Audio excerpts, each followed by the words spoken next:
Ouais, salut à toi, bienvenue sur la chaîne. Tu m'as demandé, toi qui va me regarder, je sais plus ton nom d'ailleurs, j'ai un petit peu zappé.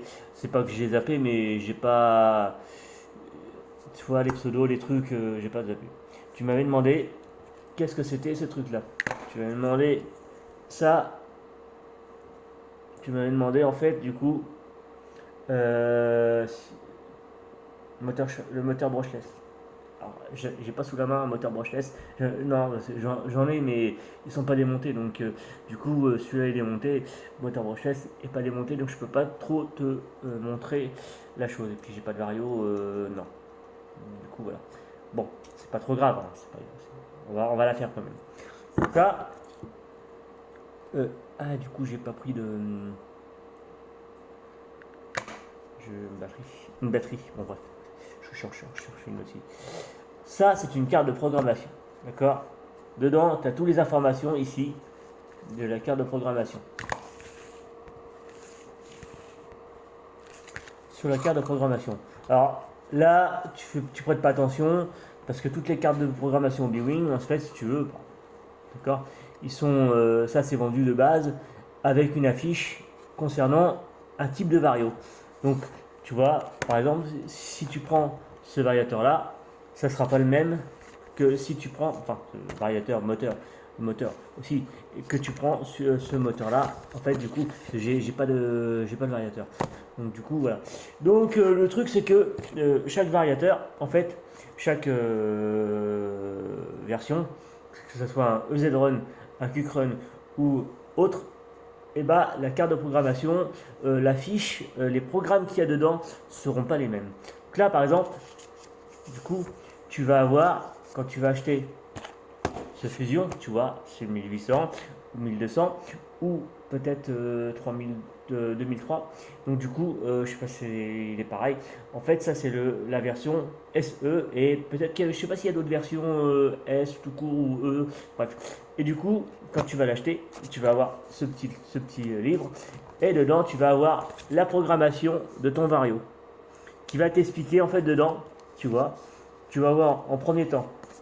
Donc tu vas avoir ce qu'on appelle ici en haut, tu vois, ce qui est en noir, c'est ce qui est sélectionné déjà, ce qui est programmé dans ton moteur, ton moteur et dans ton variateur plutôt.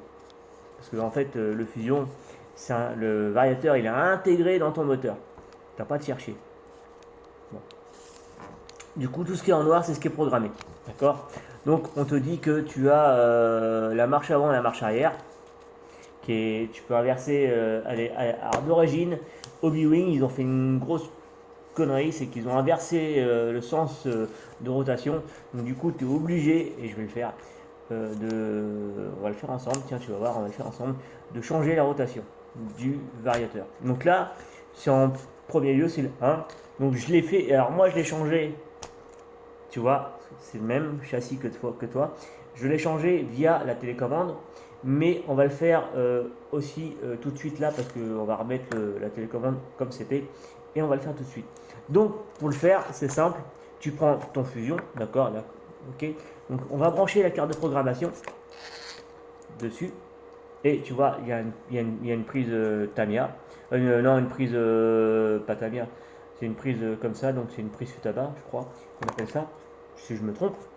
Et du coup, tu vas la brancher directement, tu vois, sur le bouton, ici. Il y a une petite prise ici. Tu t'enlèves le cache. Hop, le cache est enlevé, tu vois. Et tu branches ta prise ici. D'accord. Alors il y a un sens, hein, c'est indiqué. Tu as le plus, tu as le moins. Alors tout simplement, le plus sera toujours au même endroit. D'accord. Le moins toujours au même endroit. Et le blanc, c'est le signal. D'accord. Donc là, tu vois, c'est branché, il se passe rien. Normal, il n'y a pas de courant. Donc on va se prendre une lipo, je prends n'importe quoi, ce que tu as, une 2S, une 3S, une MH, mais une MH, franchement, il faut mettre ça à la poubelle. Alors, du coup, tu vois, et on appuie sur le bouton pour l'allumer. Tu vois, il est allumé. Et là, on est en position 1. Tu vois. Alors là, ici, tu as en fait le 1, première chose, donc c'est ce que tu vois ici, c'est en 1, en 2, en 3, en 4, c'est ce qu'en bas. Et là, tu vois les valeurs, donc la valeur, c'est ce que tu as indiqué en haut, ce qui est en noir, la valeur, et en 1 c'est là, et en 2 c'est l'autre.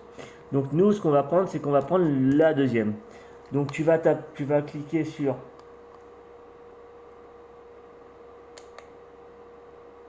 valeur.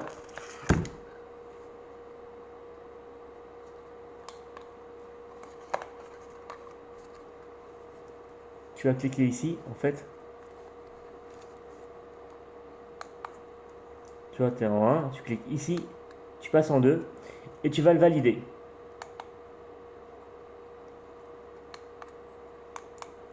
Là, tu le valides. Ici, tu valides. Tu vois, regarde, hop, ça fait ça.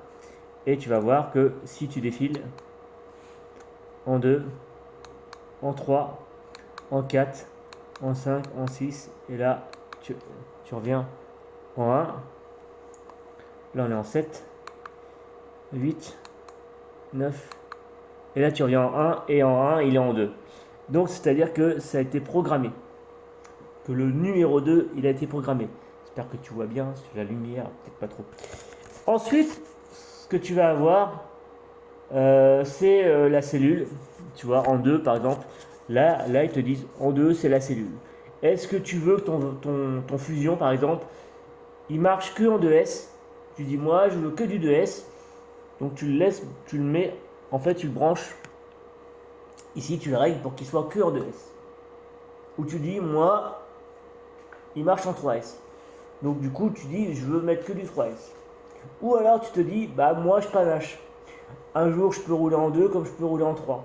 Et là, tu le mets en automatique. C'est toi qui vas choisir ce que tu veux régler. D'accord? Après, ce que tu vas faire, donc déjà, tu laisses les réglages de base, tu prends ton véhicule, tu roules, et tu vois, premier roulage, peut-être pas premier roulage, mais tu roules. Et tu vas voir si tu te dis, bah ça manque de choses. Ou alors c'est bien, mais ça pourrait être mieux. Donc du coup, tu regardes les réglages qu'il y a. Après, tu as, bien sûr, tu as la chauffe, tu as tout ça. Tu as du coup plein de trucs qui te disent. Après, tu peux régler le freinage si tu veux que ça freine fort, moins fort, ou que ça freine pas du tout. Hein, tu peux avoir le frein automatique. Donc le frein automatique, c'est dès que tu lâches les gaz, ça freine. Donc, d'accord. Quand tu mets la marche arrière, quand tu enclenches la marche arrière, d'abord tu as le frein et après tu as la marche arrière. Donc du coup, soit tu peux régler ça. Donc voilà. Nous, on est bien. Donc c'est réglé. Donc j'ai réglé là. J'ai réglé la marche avant et la marche arrière. Du coup j'ai inversé. Enfin le. Ouais c'est ça. Donc du coup j'ai inversé le sens de rotation. Je l'ai mis dans le bon sens. Du coup. Parce que au B-Wing, ils mettent les fusions, ils les mettent un petit peu différents. Donc du coup, c'est pareil pour tous les varios fusion. Donc du coup, ces cartes de programmation, bon là c'est la marque Obi-Wing parce que moi je prends que cette marque-là de préférence parce que du coup, en fait, j'ai que cette carte de programmation qui va me servir pour toutes mes voitures. Ouais. Si j'ai 50 voitures, je mets que des Obi-Wing, des varios Obi-Wing. Peu importe l'échelle, un 8, un 10. Et du coup, je mets que du Obi-Wing. Comme ça, au moins, j'ai qu'une seule carte. Et je peux programmer. Voilà. Alors, t'inquiète pas, regarde. Hop, ça c'est un moteur. Tu vois. Du coup, dans le moteur, tu as. Non, là, c'est pas le Vario parce que j'ai pas regardé la boîte du Vario. Là, c'est pareil. Tu as un panel de planches. Pareil. T'as pas l'explication, mais bon, bref. Là, tu as tout ça sur le moteur, d'accord? Il y en a deux. J'ai deux boîtes, du coup, on en a deux. Alors là, on est sur ce que tu m'avais demandé aussi, pareil. Tu vois, regarde. Là, on est sur un moteur brushless. Moteur brushless, il y a 3 fils. Là, tu es sur ton moteur. Tu m'avais demandé ça aussi. Tu es sur ton moteur, tu pourras poser des questions. Ton moteur charbon, bon là c'est un moteur qui provient d'une débroussailleuse. Et du coup, il était mort, donc du coup, j'ai coupé. Et dedans, en fait, ce que tu as des charbons, comme tu peux voir ici, des charbons qui sont pas trop usés d'ailleurs, des charbons qui vont frotter sur le moteur en fait ici. Ils vont tourner ici, ça va frotter, et c'est ce qui va donner le courant. Donc là, tu branches sur les charbons, tu branches le plus et le moins, tu vois. Et du coup, qu'est-ce qu'on a? Alors, je peux pas le démonter. C'est ça qui est coincé.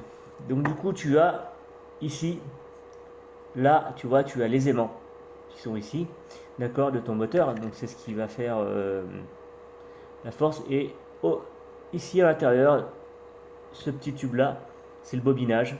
C'est le bobinage en fait, tu as tous les fils électriques dessus.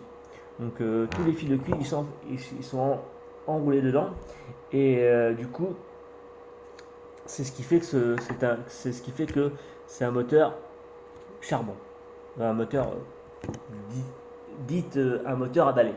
Parce que le moteur à balai, c'est le balai, c'est les charbons en fait. Et du coup, quand ton charbon est mort, ton moteur, il est mort. Parce que ton charbon, c'est comme une gomme, tu prends une gomme, tu la frottes. La gomme, quand tu gommes sur le cahier, du coup, ta gomme, elle diminue. Et du coup, à force, le charbon, c'est ça. Et le moteur brushless, eh bien, c'est ça. Donc du coup, tu n'as pas besoin d'avoir un plus. Enfin, tu as besoin. C'est pas pareil parce que là, tu as un plus et un moins. Que là, tu as un plus et un moins, plus un câble en plus. Le câble signal, je pense. Tu as un troisième câble en plus. Et du coup, en fait, tu n'as pas la même chose intérieurement. Tu as ceci. Ça, c'est un aimant. L'aimant, c'est le rotor. Donc du coup, tu branches. Ici, tu mets ton pignon, d'accord. Et du coup, ce qui se passe, c'est que les fils électriques, ils sont à l'intérieur, tout autour du moteur. Et tu as l'aimant qui est dedans, comme ça, à la place de celui-là, d'avoir toutes les fils là, tu as l'aimant dedans. Ça, c'est un aimant. Et du coup, comme tu l'as pu le voir, le branchement, tu vois, je te montre. Il est simple. Tu vois, ça c'est ton variateur. Variateur brushless. Donc il est simple. Il y a trois prises pour mettre le moteur. Donc du coup, t'as pas trop à te tromper en général. Il y a les couleurs. Si tu te trompes, c'est pas trop grave parce que tu inverses. Si tu le branches et que ton moteur il tourne dans le mauvais sens, tu débranches un fil, d'accord. Tu le rebranches sur un autre côté, sur un autre fil, et tu vas voir, il va tourner à l'endroit. Donc voilà. Là, c'est un modèle, comme tu peux voir, il y a deux batteries. Tu peux mettre deux batteries, comme tu peux en mettre qu'un. Donc, c'est pour une 8 quoi. Du coup, là, s'il est simple, donc, tu as un bouton normal, tu as la prise pour mettre sur le récepteur et tu as le variateur avec un ventilateur dessus pour pouvoir le refroidir, la chose que tu n'as pas sur un moteur charbon, le ventilateur. Donc, du coup, regarde, c'est simple. Tout est là aussi pareil. Si tu veux avoir l'explication du moteur, tu vois, regarde. Ce que je t'expliquais là, ici, et ben c'est l'aimant, c'est le rotor, c'est ça. Donc du coup, tu as le cache à l'arrière hein, qui se démonte, d'accord. Tu as un roulement à l'arrière et tu as un roulement à l'arrière, à l'avant, à l'arrière et à l'avant. Ça s'entretient un petit peu, tu le démontes, le roulement, il faut faire comme les roulements normaux, quoi. Ça s'entretient. Et du coup, ce qui se passe, c'est que c'est mieux. Ça chauffe quand même un petit peu aussi, mais bon, ça va. C'est géré, c'est quand même bien géré. Donc du coup, ce qui se passe, c'est que ces moteurs-là, ça a une durée de vie un peu plus importante quand même que les moteurs sans balai, que les moteurs avec balai, je veux dire. On appelle ça des moteurs sans balai. Et du coup, moi, ce que je voulais voir, c'était je voulais voir le A, mais c'est l'ampérage, mais bon, bref, c'est pas marqué 200 volts. Non, c'est pas marqué. C'est pas marqué 6 ampères, 400 ampères. Il n'est pas précisé en fait. Du coup, bon bref. Après, c'est la taille qui change quoi. Euh, des moteurs à un autre. Et c'est un mode ça, c'est nettement mieux. Déjà, tu as moins d'à-coups. Alors le fusion, tu as moins d'à-coups que le moteur charbon. C'est moins, ça fait voilà, et c'est plus précis quand, quand tu as deux doigts de la gâchette pour pouvoir grimper. Quand tu regardes mes vidéos, des fois, quand je vais doucement, tout doucement pour pouvoir grimper comme ça, tout doucement, sans que ça force vite. Franchement, voilà, c'est. Donc là, j'ai deux moteurs fusion sur les deux véhicules qui sont là, qui sont ici présents. J'ai pris du 1800 parce que j'ai pris par rapport au prix. C'est pas trop élevé. Du coup, voilà. Là, c'est un moteur qui fait 2000 kV. Et on a, ça c'est le nombre de kV, parce que ça c'est en tour minute, hein, charbon, je pense. Et l'autre c'est en termes de kV. Donc 2000 kV pour un 1.8, c'est bien. Et on a un 2600. Sauf qu'en fait on a 5 ampères, 5 ampères 9. Et je voulais voir parce que du coup, ce que je voudrais savoir c'est ce moteur. Je, j'ai pas trouvé. Je voulais voir quelque chose, mais je vois pas bien dessus si c'est si le moteur, comment dire, par rapport à la batterie. Ouais, par rapport à la batterie. Bon, enfin, je vais me débrouiller. Je pense que je vais savoir un petit peu quoi prendre comme batterie. Ouais, ça, on en parlera un petit peu plus, quoi. Je sais qu'il y a d'autres personnes qui ont fait des vidéos sur les batteries. Et bon, c'est sur les lipos quoi. Donc du coup je sais pas avec quoi tu vas rouler, quoi, avec quoi tu roules. Franchement honnêtement, moi je suis que en lipo parce que MIMH, si tu veux la batterie MIMH tu vas la charger, d'accord. Elle va se charger tranquillement, mais tu peux la laisser comme ça, tu vois, et te dire bon bah je vais jouer, je vais pas jouer tout de suite, je vais jouer une heure après, je vais jouer. Et malheureusement ta batterie elle se décharge toute seule. Ouais. Ça tient pas la charge. Non. Parce que ça tient la charge. La charge, elle est dedans. T'as chargé. Tu peux la garder une semaine, 3 semaines, un mois à charger. Ça va tenir la charge. C'est pas conseillé, mais ça va tenir la charge. Et le truc, c'est que la batterie MMH, ça tiendra pas la charge. Donc c'est pour ça que c'est bien pour quelqu'un qui va l'utiliser, qui va charger son MMH et qui va rouler aussitôt après. Mais l'autonomie et la puissance développée sera pas la même. Parce que l'EMI-MH, tu n'auras pas une EMI-MH en 6S ou en 4S, je pense pas, je sais pas, j'ai jamais vu. J'ai toujours vu des 7.4 en EMI-MH, donc du coup voilà. Parce que l'EMI-MH c'est quoi? C'est les piles. En fait, une EMI-MH c'est des piles qui sont collées, assemblées les uns aux autres. Tu en as 6, par exemple, c'est 6, tu as une rangée de 3 et une rangée de 3, donc c'est 6. Comme ça fait un volt 4, enfin un volt virgule je sais plus combien, donc du coup ça fait 3, ça fait attends, 3, 4, bref, je sais plus trop, donc bref. C'est pas trop important ça, voilà. Mais là c'est le petit fusion qui est bien, tu vois le petit fusion est bien, celui-là il est bien. Je vais peut-être me prendre un petit 1200 aussi pour tester. Je pense que voilà, alors, j'ai pas trop été expert non plus là-dedans et j'ai pas encore eu le feeling de dire il est bien, je sens les sensations. Euh, j'ai pas encore testé le 1002, j'ai pas encore testé le l'autre, mais on est bien. J'ai pris le plus haut, non, parce que le plus haut c'est le 2300 kV. Et du coup, là je suis sur un 1800, on est bien. On n'est pas trop bas au niveau vitesse, on est bien. Ça a quand même la patate, quand même, hein. Même le Axial SCS10, là, la copie Axial, franchement, ouais, ça a quand même, au démarrage, ça a la patate quand même, quoi. Ouais, il n'y a pas la boîte de vitesse, hein, donc voilà, c'est la petite différence, quoi. Donc moi je prends ça. D'origine ils t'offrent, ils te mettent ce que eux ils ont le moins cher possible. Forcément, les constructeurs ils vont pas te mettre un truc cher, ils vont te mettre les trucs les moins chers, donc ils te mettent des varios charbon. Et c'est des merdes parce que réglage, tu peux pas régler avec la carte de programmation, non. Donc tu peux pas régler les cellules, donc ça a tendance à trop te faire chuter les cellules. Donc parce qu'en fait à la base c'était vendu pour des moteurs euh, charbon donc, à la batterie MIMH et du coup ils sont passés en mode lipo. Donc tu as juste à retirer le cavalier et le mettre sur la lipo. Donc qui te dit que voilà.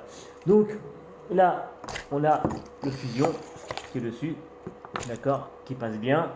Et là sur le mien on a aussi un fusion en 1800 kV. Sur la copie Traxxas on a le fusion 1800 kV. Donc on est bien. Franchement ça passe bien. Moi, j'en suis content. J'ai pas de soucis particuliers avec ce fusion dessus. Donc en termes de chauffe, en termes d'à-coup, en termes qui s'arrête, qui repart. Non. Le seul souci que j'ai, c'est la lipo qui était un peu trop. Mon chargeur lipo, déjà d'une part, je pense, qui m'a un petit peu nicouillé la lipo, mais bon, bref. Ouais, on voit que les pneus à l'arrière, mais c'est normal, ça c'est le truc qui est accroché dessus. Donc voilà. Donc on est bien. Donc je te conseille passer en brushless. Hein. Alors tu peux acheter un brushless sans acheter un fusion, mais il faut que tu trouves un moteur qui fasse à peu près en termes de kV pareil.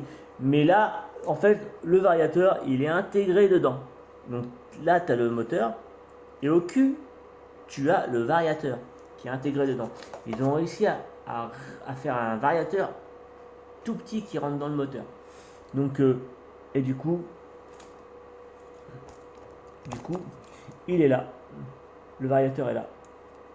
Donc, tu vois, il y a une coupure. Hop, tu vois ici. Ici c'est coupé, donc ils ont fait un moteur qui soit assez équivalent en termes de rotation. Pas un petit moteur, parce que du coup, c'est mieux d'avoir un moteur plus long. Parce que du coup, c'est mieux, c'est plus de couple. Et que là, voilà. Donc, c'est le ventilateur de l'hypo qui tourne. Et du coup, le mode. Ah non, ça fait la GoPro. Et du coup, bah voilà. C'est un petit moteur qui est bien. C'est ce qu'il faut. C'est conseillé de mettre sur tous les crawlers. Du coup, les autres, tu vas te faire chier. Ça sera pas trop précis quand tu vas essayer de franchir les obstacles ou essayer de grimper un truc. Ça va donner trop d'à-coups. Ça sera moins précis, ça tournera moins. Donc là, ça va le faire. Donc moi, je te laisse là-dessus. Je vous laisse là-dessus. Je vous laisse, parce qu'il n'y a pas que lui qui a besoin de ses conseils. Donc voilà. Ça, ça peut être vendu à part, ça vaut 5 euros sur Docas, ça vaut 5 euros, il y en a plein à 5 balles, donc ça vaut rien du tout, tu vois cette carte là, et ça évite, moi, si j'ai pris cette marque là, parce que c'est une marque qui est répandue, qui est bien, qui est fiable, et ça évite d'avoir 50 cartes de prog à la maison en disant ah ben j'ai ce vario là, il faut que je prenne la carte surpasse, ou il faut que je prenne la carte d'une autre marque, donc du coup je me dis non, j'en ai qu'une, dans salle de terrain j'en ai qu'une, et au moins si je vais dans un club où il y a roller, buggy, piste, tout ça, je me dis je ne me traite pas avec 50 trucs dans la poche. Il faut aussi un petit peu limiter les choses, les places, donc de dire voilà j'ai pas énormément de place, donc j'évite d'avoir 50 trucs. Que là, une seule carte, voilà. Alors le papier, t'inquiète pas, sur ton vario, quand tu vas voir ça, ils vont te donner un autocollant que tu vas pouvoir coller dessus, qui va être spécifique à ce vario là. Moi je l'ai pas collé parce que comme j'ai un moteur et un vario, un huitième, donc du coup la programmation n'est pas la même, donc je vais pas m'amuser à décoller, recoller celui-là, voilà.